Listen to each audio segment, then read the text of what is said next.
it's day 14, and their story right now is, oh, I really thought I wanted to write about that, but now I can't write any more about it because it's boring or I've said everything I need to say, right? They wouldn't have reached that conclusion for 2 years at the same rate, right? And so it really just accelerates this personal exploration process. And that's what I think is so important. And I'd love to just drill it into people's heads of like, you will change as a person in 30 days if you do this. Hello and welcome to the Lewis and Kyle Show, an interview podcast where Lewis and I profile high performers.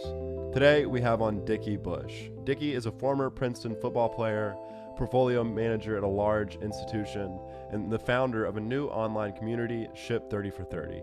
Ship 30 for 30 is a writing challenge where you publish 30 short essays in 30 days. I'm actually about halfway through the January cohort of the Ship 30 for 30 challenge, which I was inspired to do because we're bringing Dickie on the podcast. We talk a lot more about what that challenge is for those of you who aren't familiar with it within the first couple minutes of the conversation, so I'll leave that for then. In this conversation, our friend Dickie, our new friend Dickie, we only met him during this conversation, went back and forth with us on a lot of our favorite topics. Dickie is a really interesting writer and thinker, so we treated this entire conversation as we do our typical bonus round, except for the entirety of this chat. 60 minutes, fun back and forth based on Dickie's favorite articles, favorite books, best essays, best tweets, and it was an extremely fun conversation. I learned a lot from it. We have a lot on our notes for what we're saying at the end of this conversation for what we learned from it, which I take as good signal that we learned things, which is kind of our goal for the whole show. But that is enough about Dickie. I'm going to let him talk to you for the rest of this hour, so I'm going to switch to that conversation now. Enjoy. Dickie, welcome to the Lewis and Kyle Show. We are super excited to jam with you today, as you put it earlier. Hey, excited to be here, guys. Thanks for having me. Absolutely. Could you please briefly introduce yourself? Tell us, who is Dickie Bush? What have you been up to lately? For sure. So yeah, like you said, my name's Dickie Bush. My full-time job is as a hedge fund portfolio manager, where I like to say my job to be done is to predict the global economy, which sounds a lot cooler than it ends up being. But outside of that, I like to write and share ideas online. I run an online writing community called Ship 30 for 30, where the goal is for every member to ship 30 atomic essays in 30 days. So spun that up in November, and had a second cohort in December, and the current one is running right now. You know, we've got a lot we want to talk to you about. I think that we all sort of run in similar intellectual circles, read the same stuff. So I think we're kind of just going to do like a bonus round, as we like to call it, throughout the entire interview. But you know, my first question sort of aimed at that Ship 30 for 30, like your online writing sort of personality. And that is, why do you think that writing online is the highest personal leverage activity that you can do on a daily basis? It's a great question. And I think it's so true that writing something every day is the highest leverage habit in human history. So I think there's a few reasons for that. First, the leverage of the internet, I don't think people have fully come to grips with yet, where for every single year up until, I guess, 2000 or whenever the internet was really created, right? If I wanted to have a conversation or share an idea with someone, it was limited to that single conversation. But the internet has created something that I don't think we've fully come to grips with, which is infinite replication of media, right? So this conversation right now, if we were having it in ancient Rome, would have, it would go on and then it'd be gone forever. And if I was a king in ancient Rome and I wanted to blast my message to everyone, I would have to stand on the top of my castle and forecast to everyone. But now we have this conversation for an hour, and forever it will live on and can be distributed to every single person with access to the internet. Right. So what that means is, if you aren't writing and sharing things on the internet, you're missing out on, I like to say, you can employ an army of robots, millions of them, for free, to take the way you see the world and distribute it to everyone, and for free. Right. And all you have to do is write. And so that's why I think writing online has such tremendous leverage. So go for it, Kyle. Well, it's just like writing specifically, it has such, like, the written word is so powerful in its ability to change the world and what people think, that I think it's both the misunderstanding of how powerful the internet is, and then understanding how deeply powerful like things that are written are, and how it can change the way that you think and view the world, and how it can change yourself from writing it and then the people that read it. But Lewis, go ahead. Yeah, so I have a follow-up question kind of on what you're talking about now. Kyle and I both listened to the interview you did with our friend Danny Miranda a few weeks back, where you talked about you committed to publish a weekly newsletter for a year, and how, you saw a lot of benefits from the weekly cadence. But recently, a lot of your tweets have been saying an added nuance that writing online might be the highest leverage habits, but specifically daily publishing, the daily cadence is what makes it a specific level of leverage, or what you need to do to access the highest form of leverage. What is it about the daily cadence, the daily publishing, that increases your leverage or makes the activity that much more rewarding or amplified? So I guess we can take a step back and kind of talk about the origin of Ship 30 for 30, which goes back to this daily writing habit. So I started writing in January of 2020. I came into the year, like you said, and said, I'm going to write a weekly newsletter every week for 52 weeks, and we'll see what happens at the end. That was all I committed to. And during that time, I probably wrote 20 blog posts throughout, where I was trying to write online, and everyone says own your platform. You have to write these blog posts on your own website. That's really the most common knowledge and prescription.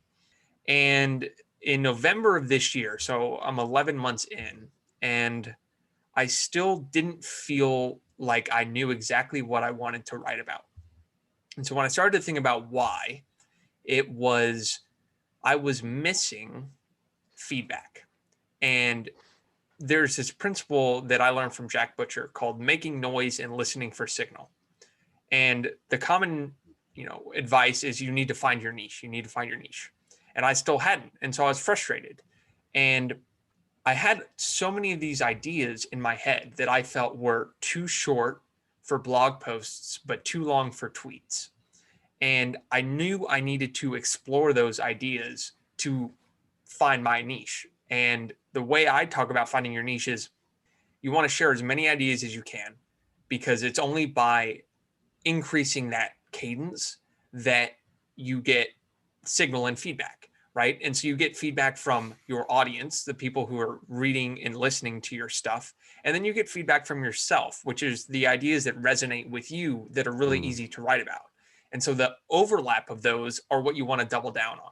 Now you can do that on a weekly cadence, right? I can write a weekly blog post, see how it feels, see who responds to it if I share it, but upping that to a daily cadence, and then also doing it on a platform that rewards prolific production, right? So Twitter really rewards you tweeting a lot. If you tweet every single day, they're going to distribute your ideas more, right? Because it just means you're more active on the platform. So it's really the combination of daily publishing with a platform-based solution that was kind of a breakthrough moment for me. So I went from publishing essays on my own blog, getting no feedback, slaving over a hot keyboard on Sunday mornings just to write a blog post that get 100 page views, right? Versus my tweets.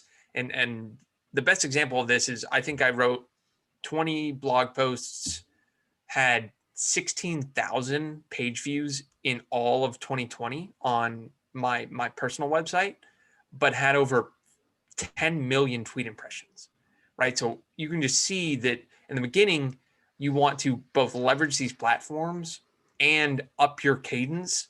And that was a mistake I made and regret with, the last 9 months. So that's why I've been pushing daily publishing. If you're in your early journey, you need to do things daily, because you don't even really know what you want to write about or what the market wants you to write about. So that's my spiel of why you should do things daily.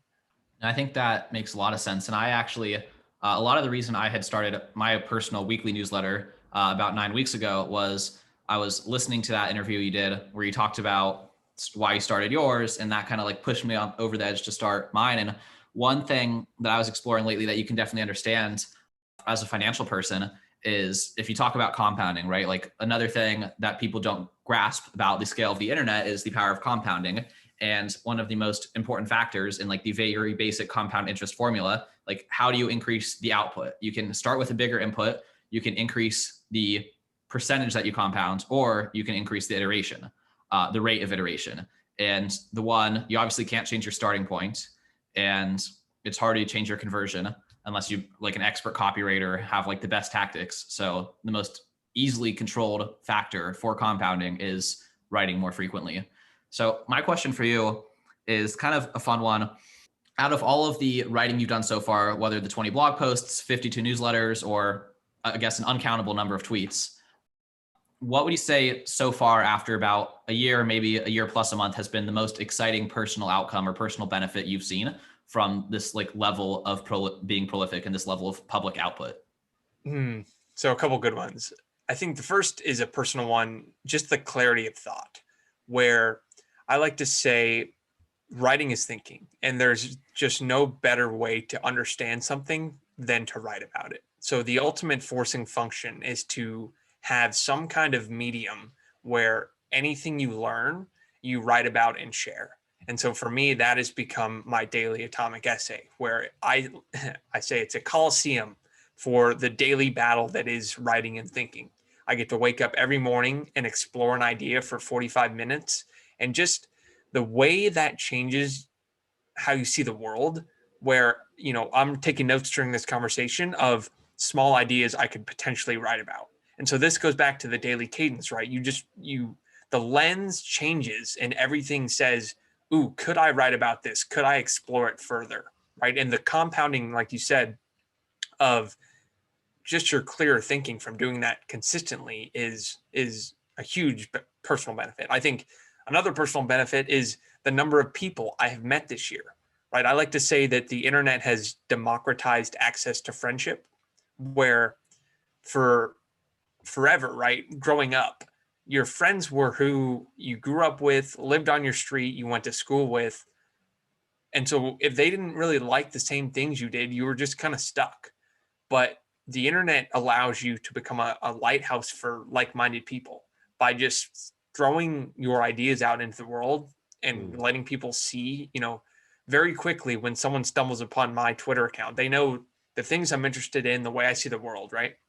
And it's a filter for, oh, I'm interested in similar things. I bet we'd be friends. And so just the sheer number of relationships I've formed from tweeting and writing this year is incredible. So those are, and I guess the third one is starting a business and starting a side business of building this writing community, where I came into the year never written before online, and now I get to help others do that, right? That to me is very personally fulfilling, just given how important I think the habit is. So a couple things there.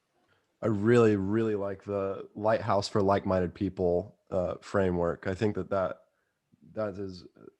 could be a whole essay by itself. But yeah, I don't think I came up with that. I think Matthew Kobach came up with that, but it's so true, right? You want to just stand out, and the only way to do that is be easy to find, right? Otherwise, that's how you get the most out of the internet. Yeah, I think Matthew Kobach should probably say that he got it from somebody else, though. It's all, everybody's just copying everybody, But one question that I want to ask you, and it's sort of personal, is like, I know that you lost 100 pounds since college, and I know that you were big on purpose for football. I was not big on purpose. I was just big, and I've lost 50 pounds twice now in my life. And there's a big difference in the way that you get treated on a day-to-day basis based on how people perceive you and the way that you look. And I kind of want to tie this into going to an Ivy League school, and how when you go to an Ivy League school, you just have you've got that attractive quality to you just based off your resume and like the different residual effects that are blessed upon you when you go to a school like that. So could you tell us a little bit about like how you think those two things are connected and what going to Princeton has done for your career? So I guess I'll tell you what, life is easier at 180 pounds than 280 pounds. And from a health, a comfort, the way people treat you, the way people interact with you. It's a pretty simple game, right? And so I think on a previous podcast episode I did, someone asked me, how quickly something I'd like to see is that when my football career ended, I weighed 280 and said, I'm either going to 180 or 380. There was a slippery slope up if I didn't kind of get things in check, and there was a relatively easy path down. And he said, how'd you make that choice to go down? I said, that was one of the easiest choices I've ever made. Like, you can just see how life would be harder at 380. So yeah, I mean, that one's relatively simple. But on the Ivy League side, it's interesting because I've only worked one job. I'm 24, 2 years out of college, and I interned at the company I worked for. I interned the second summer there, and I worked for the same group that I interned with. And my boss went to Princeton, and so the connection was formed through my education. So I've never really experienced like introducing myself as a Princeton grad with the goal of like finding a new job kind of thing, right? So I really don't have a great answer for that, other than it definitely helped me get this job, if that makes sense. I want to backtrack just 1 second, because this is a question I really wanted to ask you that was really related to the atomic essay stuff. So you had in the first cohort, I don't totally know the number, in the cohort I'm participating in right now, there's over 100 of us in the Slack. Do you have because we've talked a lot about your production side of things, the ideas you've put out into the world, but I want to ask you about the consumption side of things. If there's been a atomic essay or set of atomic essays from a student, because I know you tweet a lot that reading the essays of your participants is like the most rewarding part of the whole activity, that has really kind of created a dramatic shift in you, or a dramatic change of mind, or just exposed you to something completely new. If there's just an essay that a student or member of the 30 for 30 program wrote that you're like, wow, that really kind of changed one idea I had in my head. Yeah. One of them, he wrote me this personal message, and it struck a serious chord in me. And the story, one of the members of Ship 30, I think he lost his father in the last 6 months, and has been just, beaten up over it and struggled with it, and just kind of on Twitter and really on the consumption side and not putting himself out there, etc. And said he took a whim. He's been reading my newsletter for a while, liked the ideas I shared, and said, he wanted to just get involved with it. And he wrote this one. The title of the essay is "Love is Not a Single Player Game." And the TLDR of it, he says, there's an idea that life is a single player game. It begins the moment we're born, kicking, crying, and breathing. I say there's a bit more to it. There's a next layer game that rides on top of this protocol of life, love. Love in so many forms is not a single player game. It's humanity's application. It's buggy, but it works. It's a massive multiplayer role-playing game, and it's been running for eons. And then at the end, he says, life is a single player game. It has an end. Love is not a single player game. It goes on forever. And he talks about his experience with his dad, and, he says the first level is a playing field as a child, another link in a long chain of earlier people back to the beginning. Just, these powerful essays that people write on a personal basis from something that I started as a forcing function for me to write more is what I find so cool, right? It's like the people participating, it turns into just a journey of self-exploration, right? 30 days of writing, you really learn a lot about yourself and the world and the way you see the world by writing every day for 30 days. And so that I'm having some kind of influence on people finding themselves and finding their voice, I found super cool. So tracking and watching these, there's one right now, I can't remember their name, but they're so clearly like hitting a stride of something they really like writing about. And a lot of them are going viral, and they're hit after hit after hit.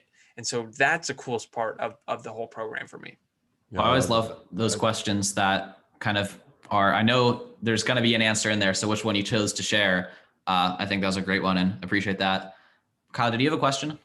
Yeah, I was just going to say, we interviewed Taylor Pearson on this podcast. I think he was 4 or 5 episodes back.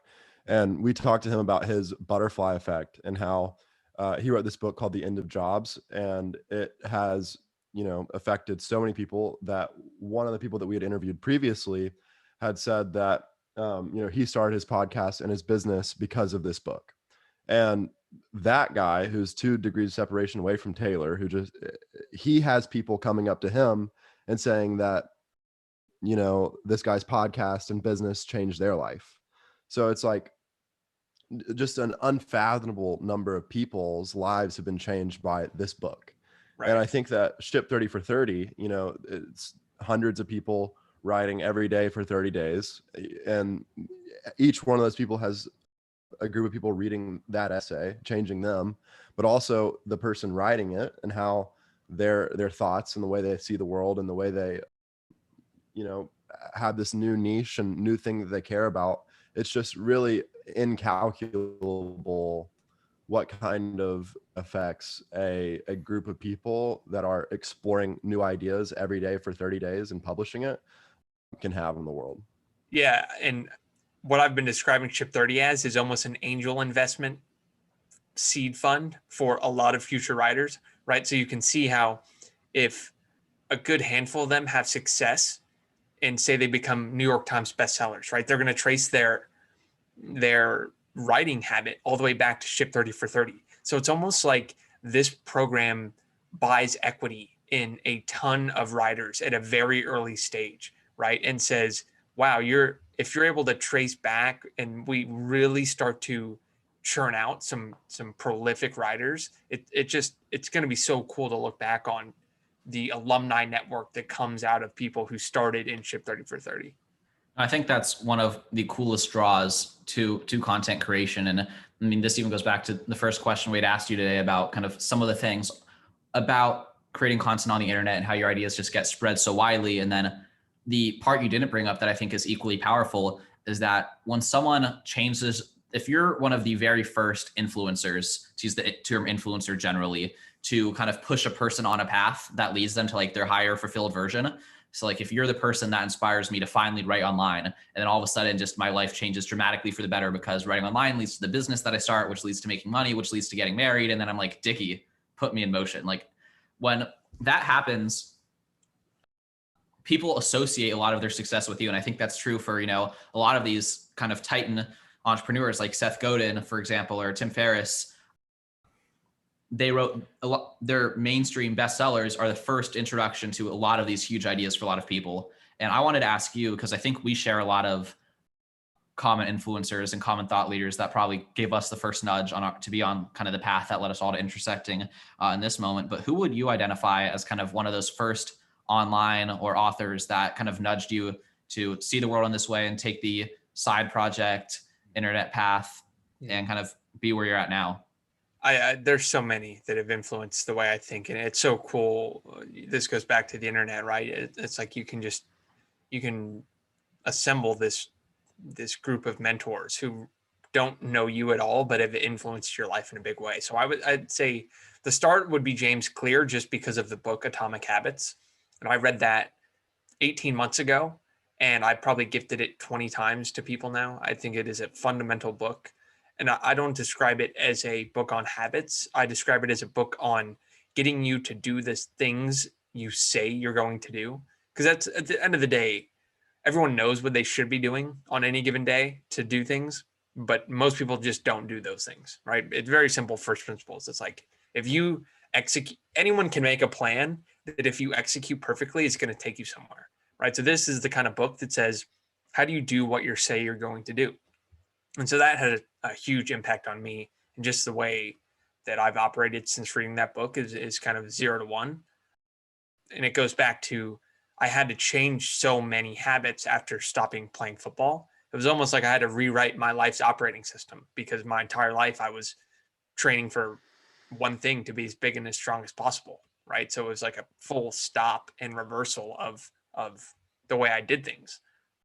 Outside of James Clear, I've listened to every episode of the Tim Ferriss Show, which I think is, I wish I could, I almost want to start over and do every one of them again, because it's just incredible information, and some of the most incredible people. You just get a deep dive into everything that they do differently.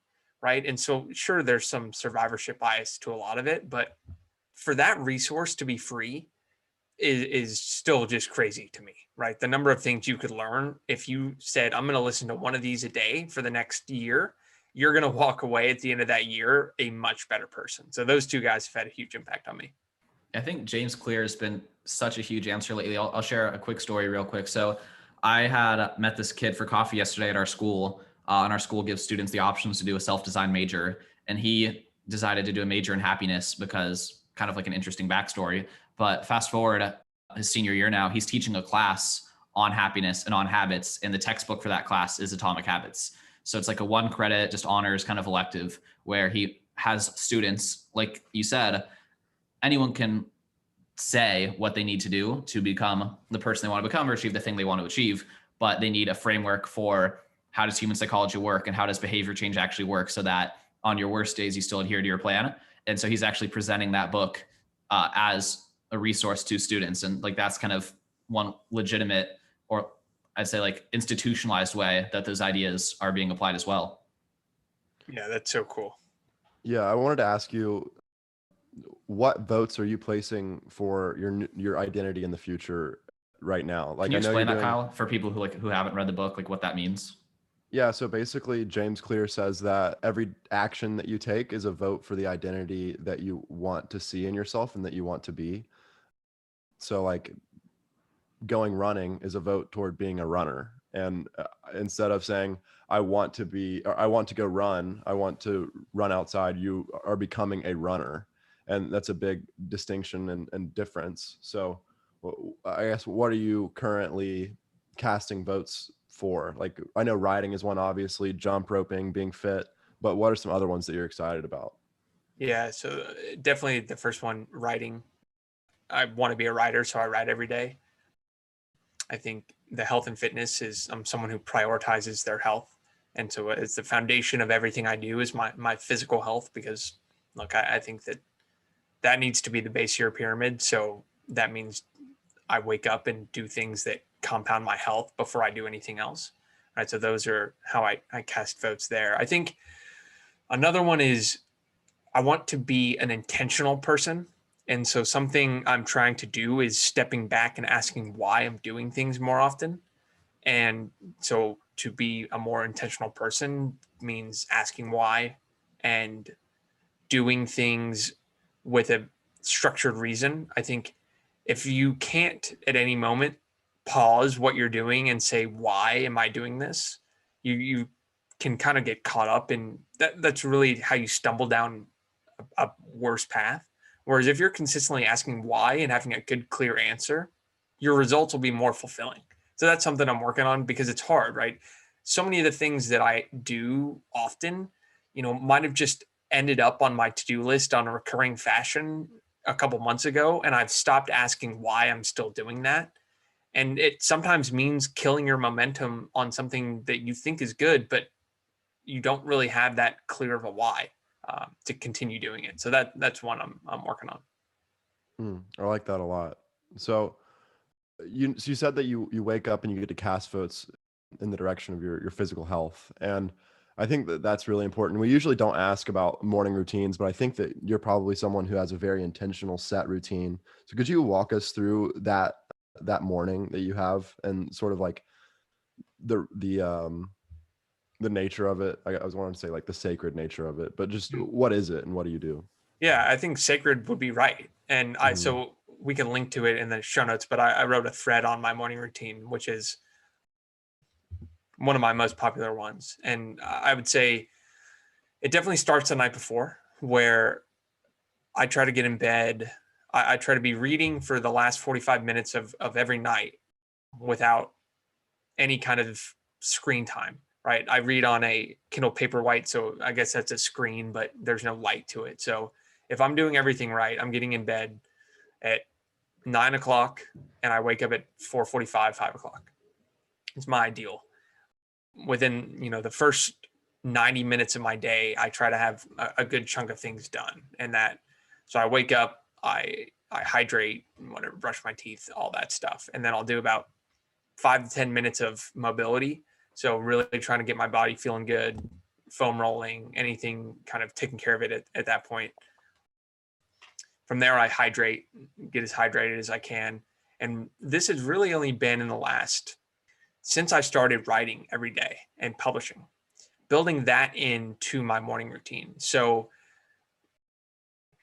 after I hydrate, I go for a 30-minute walk without my phone. And I carry a little voice recorder with me in case an idea comes out of nowhere.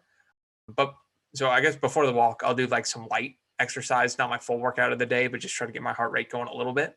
And then I go out for that 30-minute walk, and at 5:30 a.m. in the dark, suburban neighborhood that I'm currently living in, it's just so peaceful and so calm that it's very fun to do. It's something I look forward to. And it's also a way that to start the day without any kind of, I know that if I wake up tired, all I have to do in that first hour is walk. And so I'm probably going to feel a little bit more energized after that anyway. So it's a way of like, oh, I can get out of bed even if I'm tired today because all I'm going to do is walking outside. Right. So it's not, I used to work out like 30 minutes after waking up, and that would just be that's a recipe for disaster in the long run. So during that walk, I just try to be mindful as possible. Think about sometimes either things I'm working on or the idea I want to write about that day. And then I come back in, I'll meditate I've been doing heart rate variability training. So I've struggled to meditate consistently because I'm just so outcome oriented that I need almost some more objective measure than like, oh, I feel more present in the moment or whatever. And so I'm studying improving HRV. I've been wearing a Whoop band, trying to get my HRV up. So there's just some different techniques, and it gives me more like context of why I'm doing it. You switched from the Garmin? You said No, you weren't ever gonna switch. It's funny. I still wear I got the Garmin on one wrist and my Whoop on the other because I've been wearing that Garmin for 4 years, and it's got all my stuff in it. And the Whoop doesn't track steps, and I still do like knowing how many steps I hit. But so from there, I'll sit down and do my 30 minutes of writing. And I've gotten to a point where I can write my atomic essays in 30 minutes with about 10 minutes of brain dumping and then 20 minutes of editing. And so in that first 90 minutes of the day, I've mobilized, I'm caffeinated, I'm hydrated, I've produced and published something, I've exercised, and like good luck the rest of the day, right? It's just I wrote an essay on this the other day. It's just an unstoppable feeling of momentum for it to be 6:30 a.m. and you have something published and you've done all that. To me, I love that first 90 minutes of the day. And so I treat it as very sacred. I loved hearing you walk us through that. You sound like you've put a lot of intentional design into it. And this is another thing I kind of picked up from your interview with Danny is some of the things you did in that routine, as well as you like measure your alertness. And that is probably what led you to the awareness that working out in the morning was not good for your overall alertness. And like you've tweaked it, and it sounds like this is a routine that might really stick for a while to come. Yeah. So if you haven't heard that episode, part of my morning routine is just writing on a scale of 1 to 5 what my alertness is when I woke up.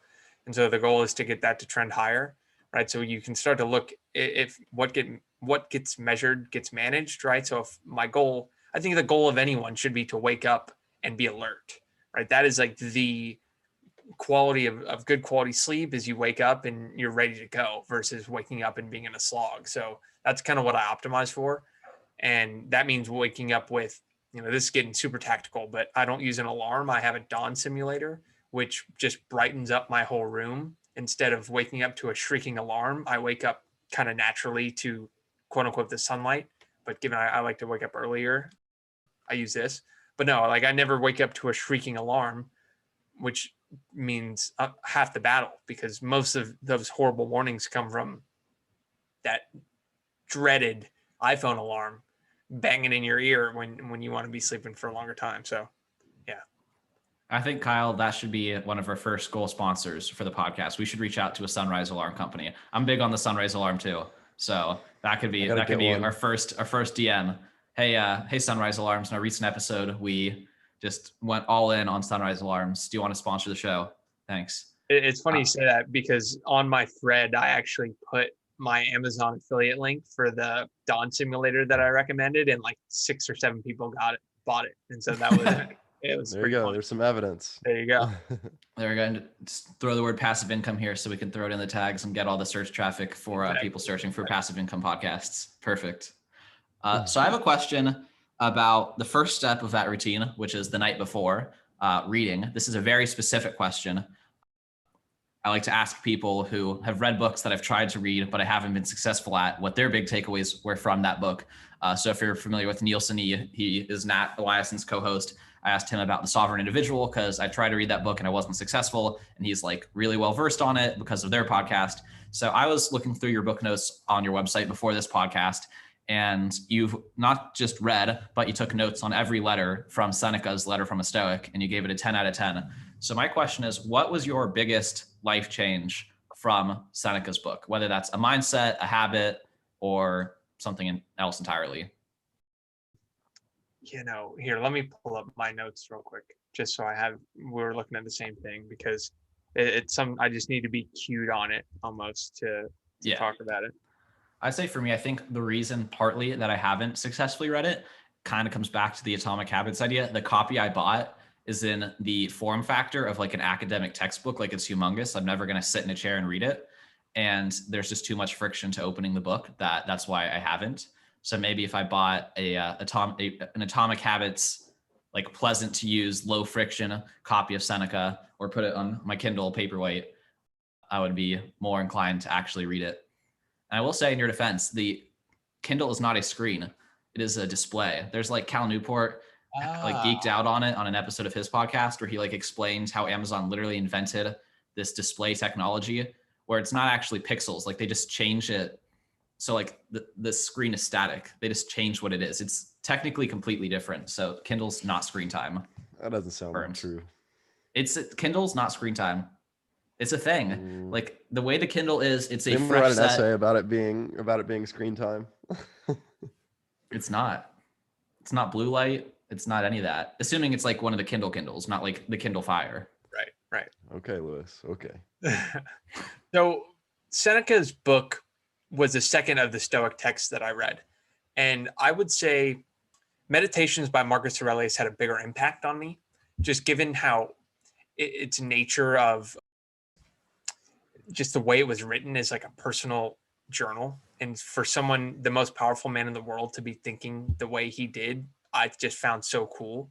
And Seneca is more, there's some funny parts, right? The structure of it is he's writing letters to, Lucilius, I believe it is. And so, but my biggest takeaways from that were more on being content with the current situation. And I like to say that any kind of long-term sustainable change has to start from a place of acceptance that whatever you currently are experiencing, you need to be okay that it could go on that way forever. Now, that doesn't mean you have to be content and live with it that way forever.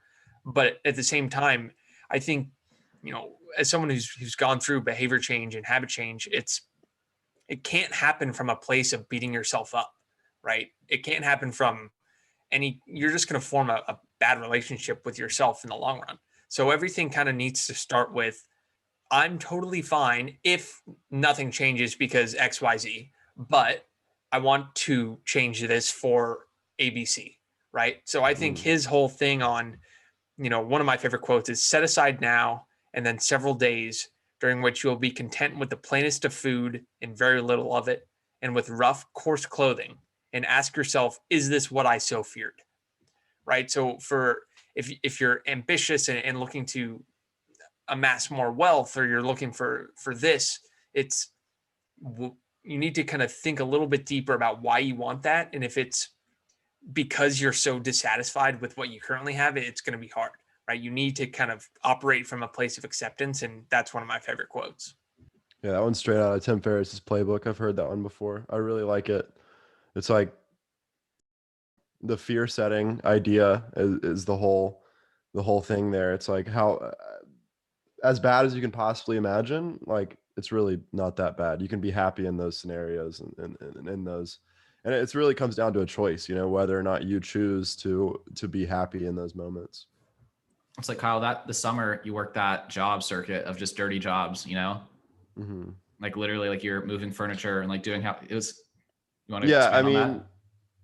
It's like kind of the same thing, right? Like you spent 3 months, which is a fairly considerable amount of time doing essentially manual labor to like learn the ins and outs of like every component of real estate. But I didn't feel like I was hopping on the podcast with someone who wasn't happy, yeah, no. It's like, right. And that's the big differentiator that I found between different maintenance people that I worked with. And like, it was 4 different properties or 5 different properties. So it was like a lot of people. And the main thing is their attitude and whether or not like they perceive themselves as happy. And the ones that don't, it's just like the hours pass by in slow motion. It's like hugely important to accept where you're at and be okay if nothing changes, like you're saying.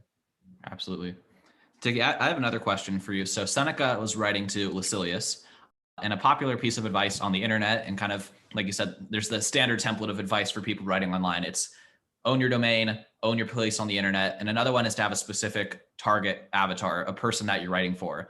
Is there a specific person that you're writing for, or are you writing to clarify your own thoughts? Like, do you have kind of that person you're like, it's an 18-year-old ambitious kid, or it's a woman who goes to Soul Cycle? That was the avatar from our last podcast episode I was editing today. So that's why she comes to mind. But I'm assuming you're not writing for the woman at Soul Cycle, but is there a specific person that you're writing for, or are you doing it more of that kind of Marcus Aurelius productive writing helps me for my own thinking? I think it's a mix of the two, where by writing to clarify my own thoughts, I end up writing to a personal avatar that is similar to me, right? So it goes back to that attracting like-minded people, right? My target audience, quote unquote audience, when I'm writing is people who are interested in the same things as me, and just kind of building kind of a thought leadership in for that group of people, right? So for me, I'm interested in personal improvement and leveraging the internet, and my core overarching principle for what I like to write about is growth. And so what that allows me to do is, this goes back to the finding your niche, right? In November of this year, I took a step back and said, I'm half the time I'm writing about health and wellness or relationships, and the other half it's financial markets or startups or venture investing, right? And I said, for anyone who's looking from the outside, it's like, this guy doesn't know what he wants to write about. And to be fair, that was true. So I said, I heard this quote from Naval said it, but it's from Richard Feynman, and it's, nature uses only the longest threads to weave her tapestry. And so I took a step back and said, what are the kind of long threads that weave through all my interests? And it was growth, right? So it allowed me I was very fascinated with the improvement of people, businesses, and systems. And that let me be just as interested in prolific sports coaches as I was in emerging market economies, as I was in habits and behavior change, right? Because they're all at the highest first principles, systems in pursuit of improvement, right? And so that's kind of what I've been writing more and more about. Writing, I think, is the ultimate tool of growth, right? So that is kind of how I transitioned in from growth as a whole to saying, what is the lever that every single person can pull to maximize their growth? And that's writing. And so that is, things have weaved into that, where I eventually don't know if everything that I share and do is going to be writing focused, right? I think writing is just a super powerful tool that kind of gets at the heart of what I'm interested in, which is improvement and growth. I think, I jumped in before I unmuted myself. I think one of the threads of that answer, and a lot of the benefits of the program that you structured with 30 for 30, is you kind of were almost framing that as being hard on yourself for, who's this guy, put out 40 newsletters. It's November. He's been writing for a year. He doesn't know what he's talking about yet. And I think that's kind of another misconception, is starting out expecting to know what you're writing about versus it's only at the end of after writing 30 days and after writing 40 newsletters that you can actually expect to know what it is you like to write about. You can't know, having not written, what you're going to be able to successfully write 50 more pieces about until you actually start doing it. And I think that's kind of an interesting thread as well that just kind of connects to all of the things that you're bringing up there. Right. And with Ship 30, it's funny because I talked to so many people who it's day 14 and their story right now is, oh, I really thought I wanted to write about that, but now I can't write any more about it because it's boring or I've said everything I need to say, right? They wouldn't have reached that conclusion for 2 years at the same rate, right? And so it really just accelerates this personal exploration process.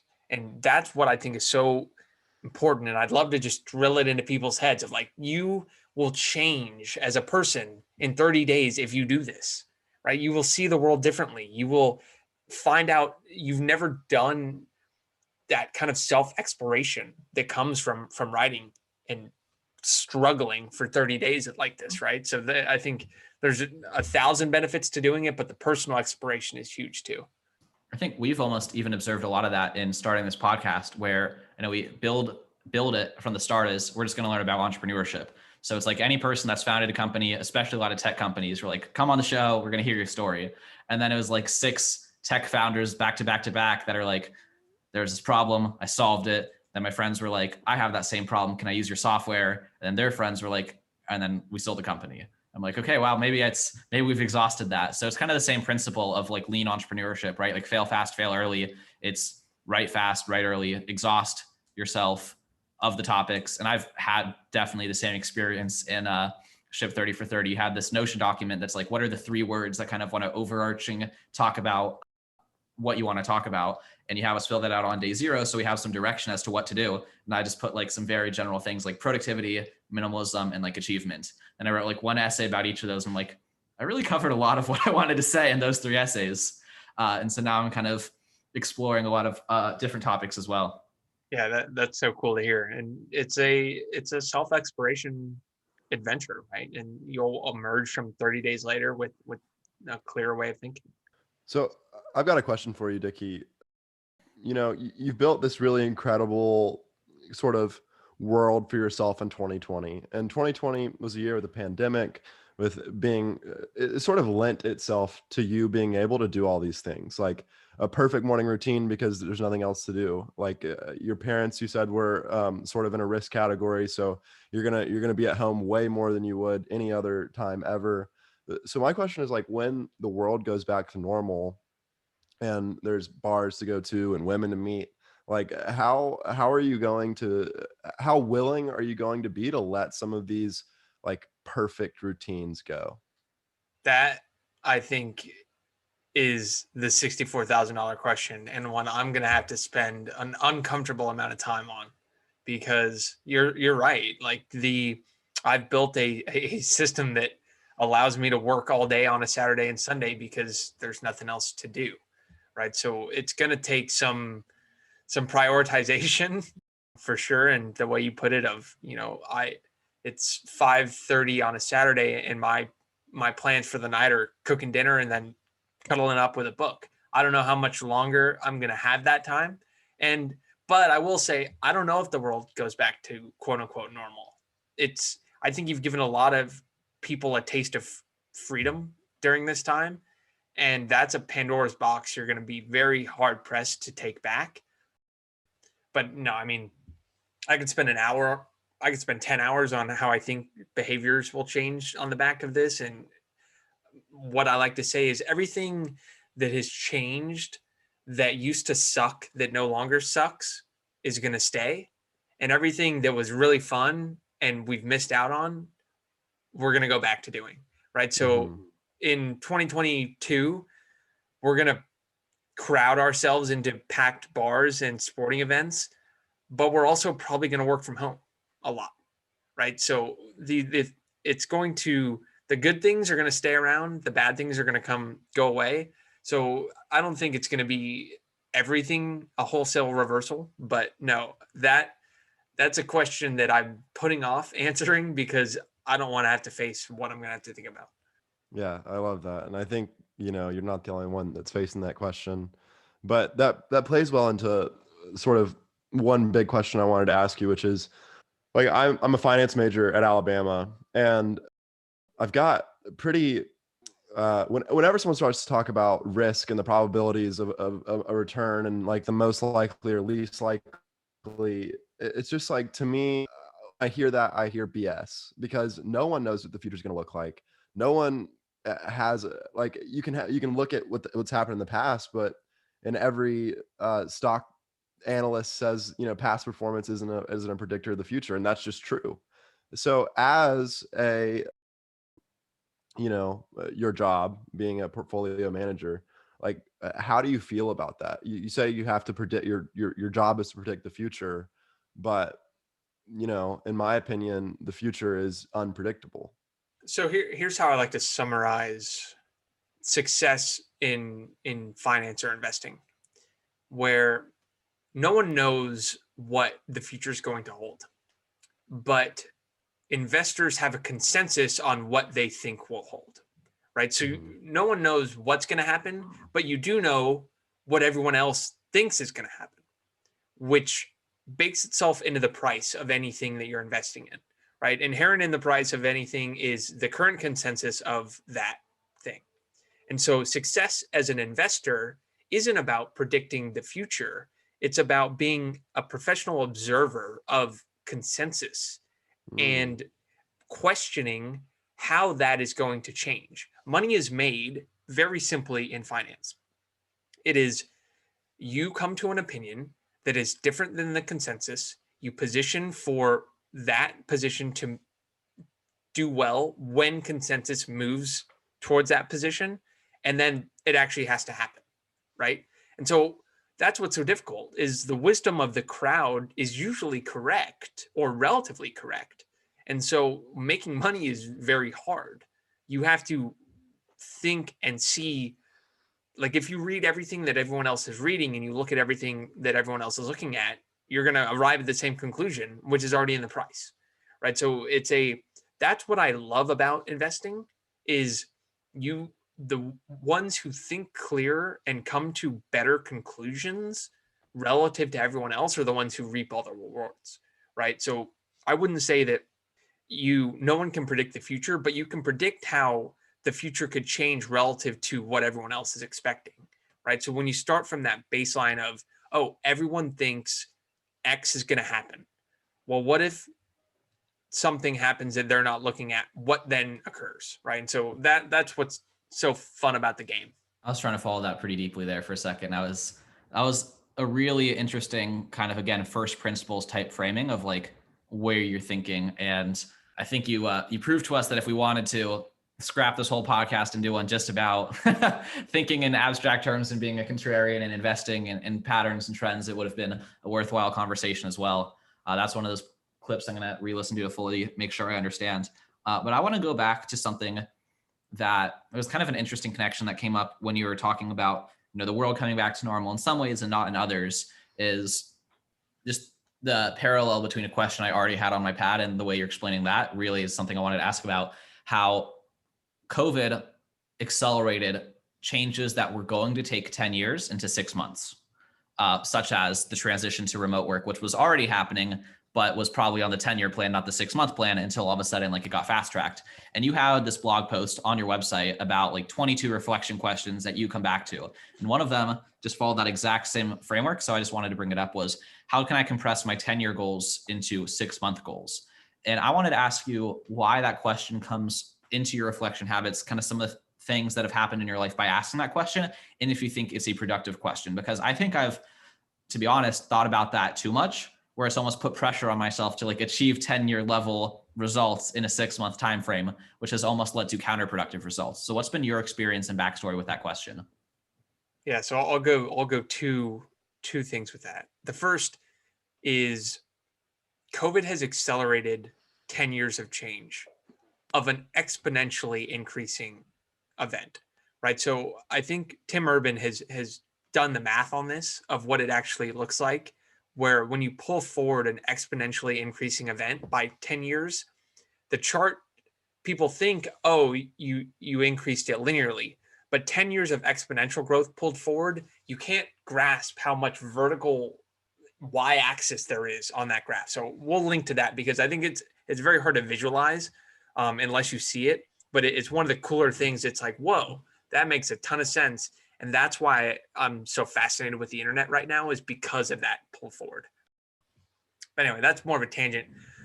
On the 10 years and 6 months, it's a famous question from Peter Thiel. And I think first you need to operate, like you said, you have to be thinking long-term to ask that question. Otherwise, you're going to operate from a bad spot. So the way it can stress you out is if you're not already optimizing for those 10-year goals, that's where you need to start from. But you need to pull those forward and say, okay, I need to do these in 6 months, because it's just a paradigm shift. It just shakes up everything that you think, right? If you have a 10-year goal to do X, Y, and Z, and you have to do it in 6 months, you have to think in extremes. And by no means should you act on any of them, because they're probably not going to work. But it just creates this new node and way of thinking when you ask that question and spend some time like, oh, if I want to start $1 billion company and be the CEO in 10 years, what do I have to do in 6 months to do that? Well, I probably have to have some kind of absurd marketing campaign. And it's a thought provoking and foundation shaking. Like another one of those questions in my post about my favorite reflection questions is, what if I just did the opposite of everything that I'm currently doing? Right. And that would, instead of waking up at 5 a.m., I slept until 10 and stayed up till 3. Like, what would happen if I did that? How would my life change? And it's all about we get so stuck in our way of thinking, and anything you can do on a reflection basis of getting yourself out of that habitual way of thinking, doing that every once in a while, I think is super, super important. Yeah, the mental model of inversion is super interesting. And I love Wait But Why and Tim Urban and all of his visualizations. And I've recently been sort of on a binge looking through all of his stuff, and it's, really shaping my worldview, especially the Elon Musk series and life needing to be multiplanetary. And there's a lot to go into there. But I want to talk about your time as a center on the football team at Princeton and in high school, because I was a center growing up as a little kid, and it is legitimately the most thankless job on the football team. I mean, it's like you only get you don't ever get praised. You only get hated on, and that's only when you mess up. And it's like in the same way. So this is I'm gonna try to tie this together live here. We'll see if it works. But I think in the same way, sort of inverted, writing online is similar in that if you do it really well, it'll be seen by a lot of people. But if you don't do it well, no one will see it at all. So can you riff on that a little bit? What do you think about that? That's a very, very cool way of thinking about it. And it is as a center and as an offensive lineman, you hit the nail on the head. Is you do your job day in and day out, and no one sees it until you do a horrible job. And so what that means is every play is life or death. And if you have this model of consistency, both of them come down to consistency, right? Offensive linemen need to do their job consistently so they don't, their name's not in the paper, right? And writers need to do things consistently if they ever want their names in the paper, right? On the writing side, it's a huge advantage at the beginning of your writing career that no one reads anything you're doing, right? You get a free playground to explore all these different things. Granted, you want that feedback and you want to get it faster. And so that's kind of what we preach is you do, otherwise you're just going to publish into the void, and you don't want that. But you do want to take that time to kind of explore, and there's not that much pressure. One thing I like to say, there were some Sundays where I'd be stressing about writing my newsletter. I'm like, to my 208 subscribers with a 48% open rate, like if I don't get this out at 6 p.m., I'm going to lose them all. And so I had this realization, and it was very comforting, of there are 0 people on planet Earth who are looking at their inbox waiting for your newsletter to hit. And so that was kind of a relaxing feeling of, oh, okay, I can just hit send. And that's one of the principles of Ship 30 for 30. It's like, you just got to ship it because, like you said, no one cares if it's not good. They care if it's good. And if it's not good, they just stop reading it. And so it doesn't matter, right? All it's going to do is filter out the people that you want to be reading your stuff anyway.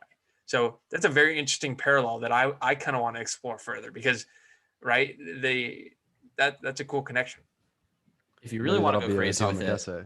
Yeah, I was going to say, if you really want to get crazy with it and make it a triple weave, if you've also read The Power of Habit by Charles Duhigg, one of the most, I guess, memorable chapters in that book is how he talks about the habits of football teams, and like the importance of having very specific cues to have the habit loop to like inform how you play to ensure you don't make errors. And so that can be the third parallel between writing and being a football player, is that the importance of having cemented habits is like the essential component to maintaining a perfect performance on the line or as a writer.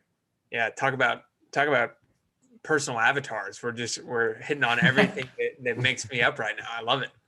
Kyle had just shot me a message in the chat as you're explaining that, saying, OMG, I never sent out our newsletter last week, but for our podcast. And I was saying to him kind of along the same, or I was thinking in my head, I didn't actually say it, that along the same lines of what you were explaining, I had that realization that's like, no one on earth is like, check, because we don't, especially since we haven't sent them consistently at the same time any week. Like some days it's Wednesday at 6 a.m. Some days it's Wednesday, like in the afternoon. No one's like formed the habit of receiving it yet. So we were trying to see if like anyone would notice that we didn't send it. And then next week we just double up. And potentially, again, like what if we did the opposite? Like now we might only have to write one every 2 weeks that just announces 2 episodes, and just saved ourselves a headache that we learned from like letting small bad things happen. So. Yep. No, it's spot on. And it's a good, I think it goes beyond writing. I think no one is looking at you as closely as you're looking at yourself. And that's something we phrase in Ship 30 is no one cares about the essays you're writing because they care about the essays they're writing. And so don't worry about, oh, this one's better. No one's looking at it. And that, I think that can go beyond that. That's just a good principle for life, right? Don't take yourself so damn seriously. No one really cares what you're doing.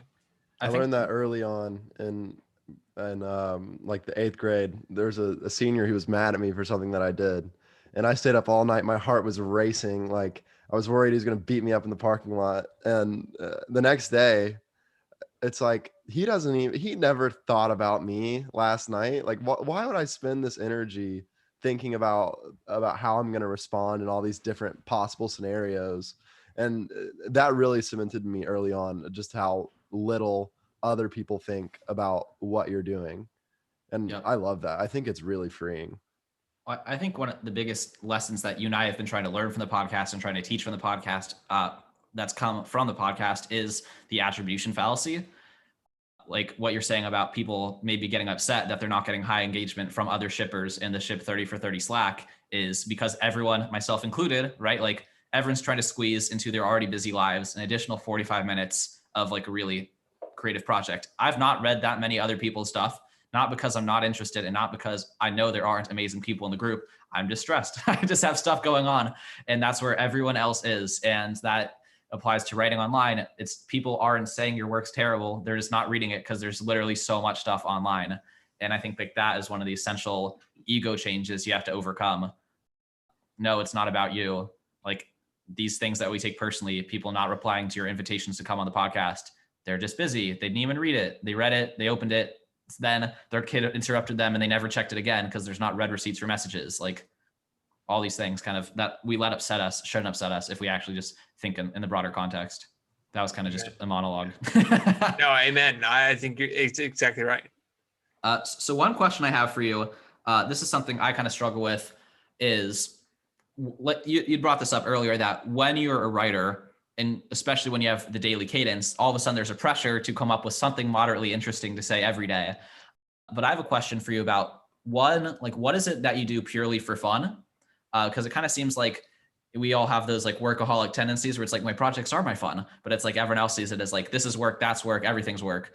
So is there anything you do that you kind of try to keep sacred from your writing that is purely a fun activity? And if so, what is it? Or does everything kind of become anything you do as potential coal for like the furnace of daily publishing?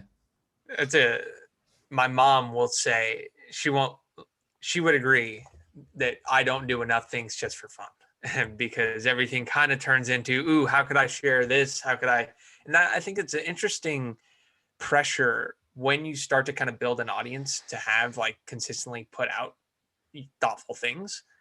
But I would say that writing for me does feel like a game and it feels like play. And I know it's cliche to say, but the reason I'm able to do it consistently is because it doesn't feel like work, right? The reason I'm able to work the full-time job I do and all the writing I do is because they're completely different ways of doing things, completely orthogonal patterns of thought, and both of them feel like games. And so like it's easy for me because I can work 16-hour days doing these things because they don't feel like work, right? So I'm lucky to say that I've found things where that is true because not everyone has that. But I'm coming off kind of Gary Vaynerchuk-y with that of like, oh, I love what I do so much, so I can do it forever. But I think it's true. Like when you find those things, you stop thinking like, oh, what are my hobbies? Because your hobbies become the things that you really just do all the time and find a way to live with them. Yeah, I think Lewis probably shares a really similar story there. One question I wanted to ask is, it seems obvious, but I think it'll be interesting from your perspective. And that is, why is it important for these atomic essays to fit on one screenshot? Because no one has attention. No one has a high attention span. Or I saw a very good thread is no one has a very high consideration thread where people have high attention spans because they can watch 20 straight episodes of Netflix or listen to 4 hours of Joe Rogan, but they have short consideration spans, which is if you don't grab their attention in the first 10 seconds, they're going to keep going. Right. So what's so fun about atomic essays is it's actually twofold.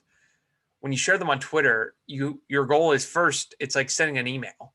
You want to get them to click on your picture to read the essay, right? So you get a chance to learn copywriting and encourage, because the goal is get them to stop scrolling and click on your essay. So that's step one. So you get 30 days of copywriting, right? Because you're in a competition for attention with the rest of the feed, which is not the case on blogs or other things. And then fitting on one screenshot is because no one is on Twitter to read more than one page worth of text, right? So if it's any longer, people are just saying, I'm out, right? So it needs to be, oh, this got my attention. I can get through this in a minute and a half. I'll read it, right?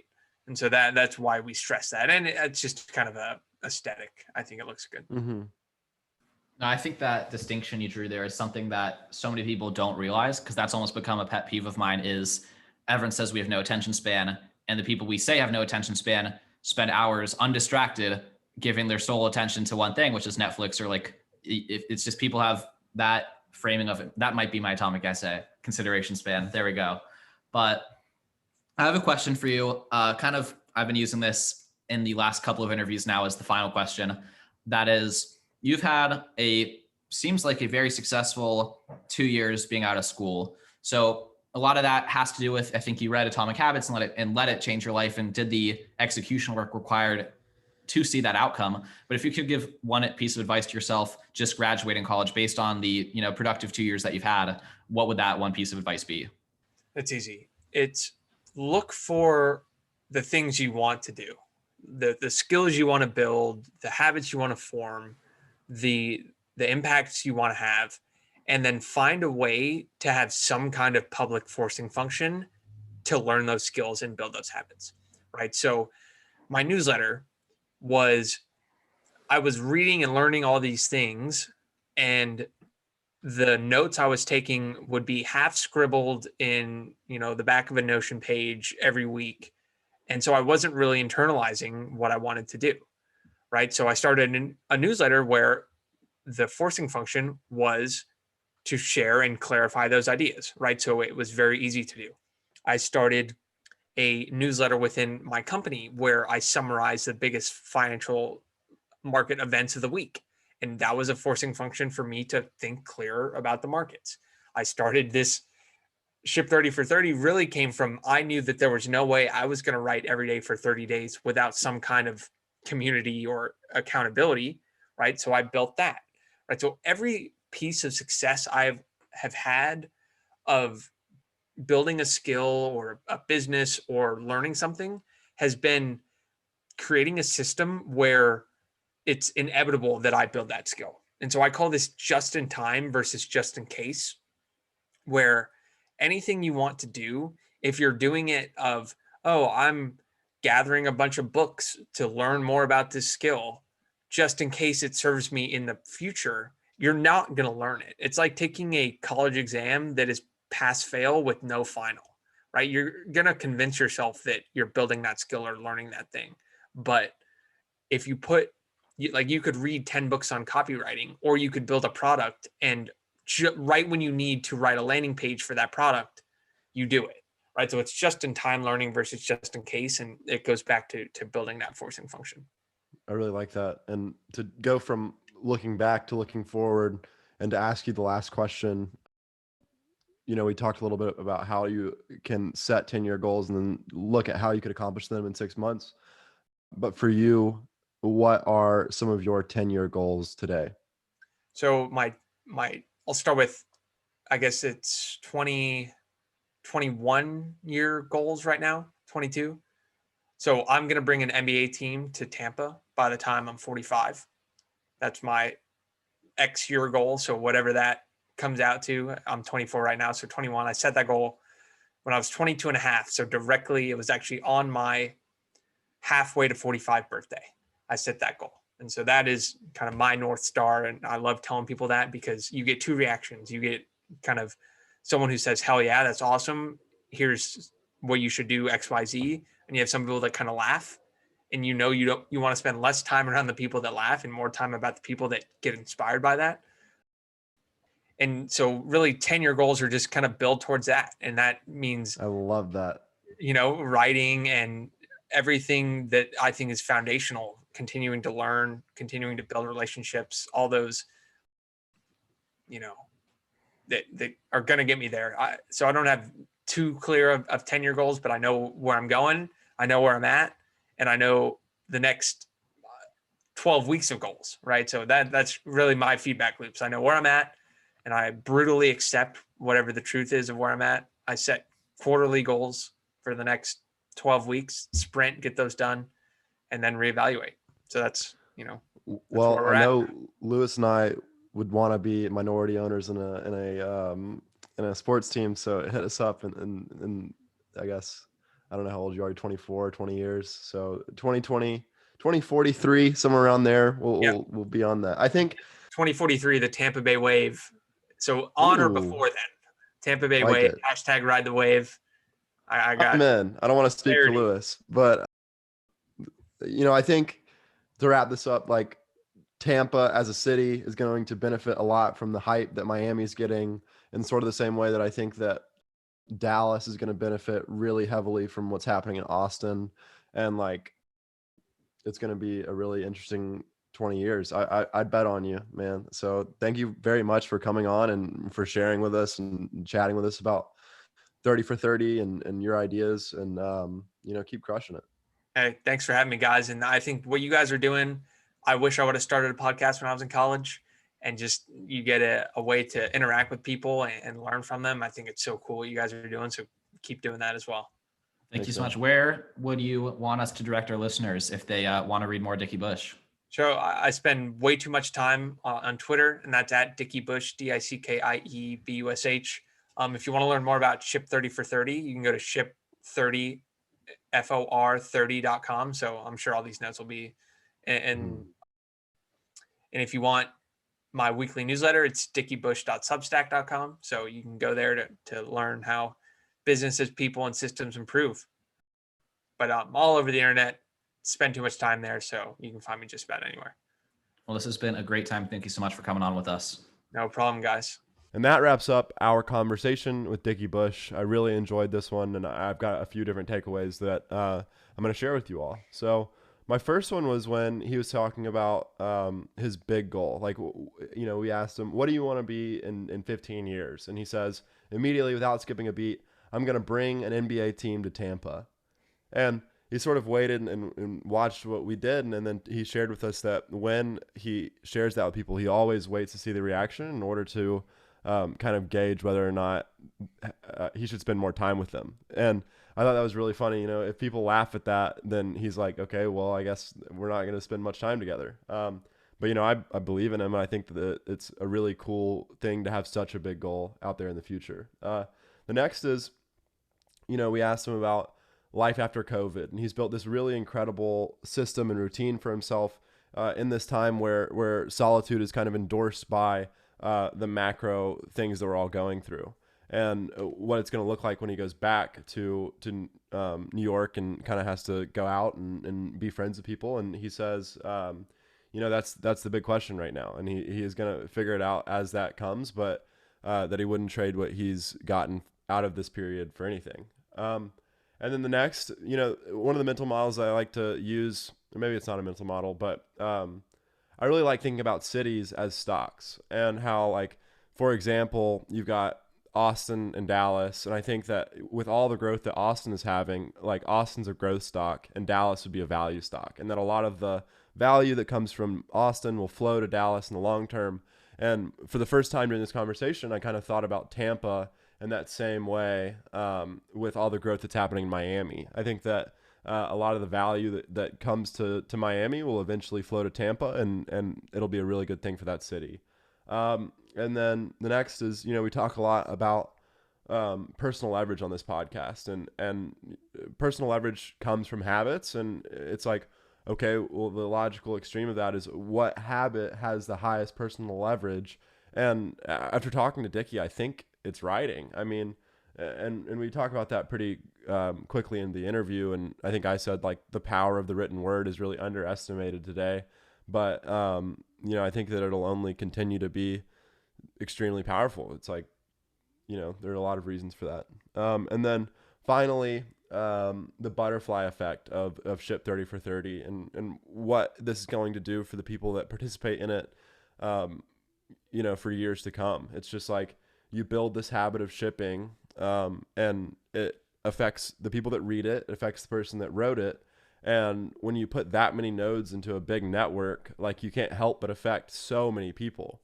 And that's like the same way of Taylor Pearson and Michael from the Python podcast. It's like, Michael has helped people with the Python podcast, and he only did that because of Taylor Pearson's book. So Taylor Pearson has thousands of people that he's affected, in the same way I think Dickie in the future will have affected thousands and thousands of lives through this online writing community. But yeah, I really enjoyed the conversation. What did you think, Lewis?